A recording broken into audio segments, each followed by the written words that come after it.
কালকে থেকে পরীক্ষা, আজকে সারা রাত জেগে পড়তে হইব, কিচ্ছু করার নাই। সারা বছর সারা সেমিস্টার ফাঁকিবাজি কইরা এই একটা রাত, পরীক্ষার আগের রাত মাথা নষ্ট হয়ে যায় পড়াশোনার জন্য। কি করবো, কোনটা থেকে কোনটা পড়বো মাথায় কিছুই ঢুকে না।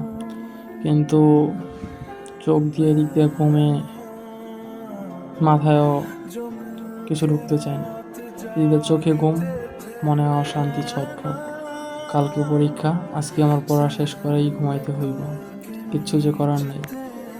কারণ আমরা যে ব্যাক বেঞ্চার, এক রাতের কাম ব্যাক দিতে হবে। তো আর কি, এমনি হোক, এক রাতের মধ্যে বই শেষ করতে হইব।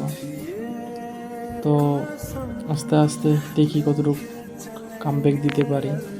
যাই হোক, এক রাতের মধ্যে বই যতটুকু পারি সম্ভব শেষ করতে হইব।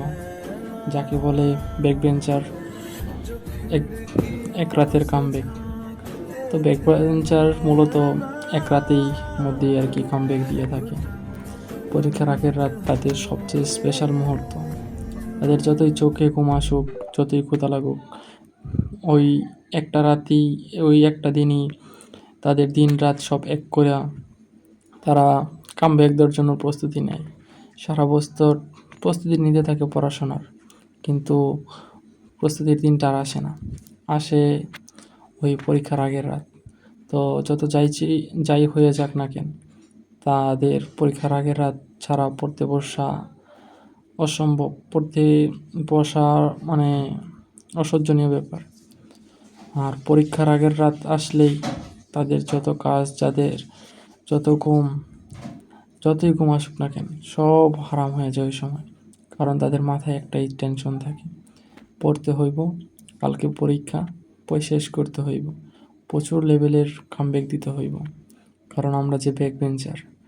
যাই হোক, প্যারা নাই, মা সরস্বতীর আশীর্বাদ নিয়ে পড়তে বসলাম, দেখি কতটুকু কামব্যাক দিতে পারি। কালকে ফাইনাল পরীক্ষা, আর আজকে বসলাম পড়তে। তো যাই হোক, পড়া তো শেষ করতেই হবে, কামব্যাক দিতে হবে, কামব্যাক দিব বলে কথা। তো সবাই আশীর্বাদ করো, কালকে পরীক্ষা। আজকে রাত্রে ভিডিওটা বানাইলাম, তো সবাই আশীর্বাদ করো কালকে পরীক্ষার জন্য। আচ্ছা, বাই বাই, টাটা। প্রচুর পড়তে হইব।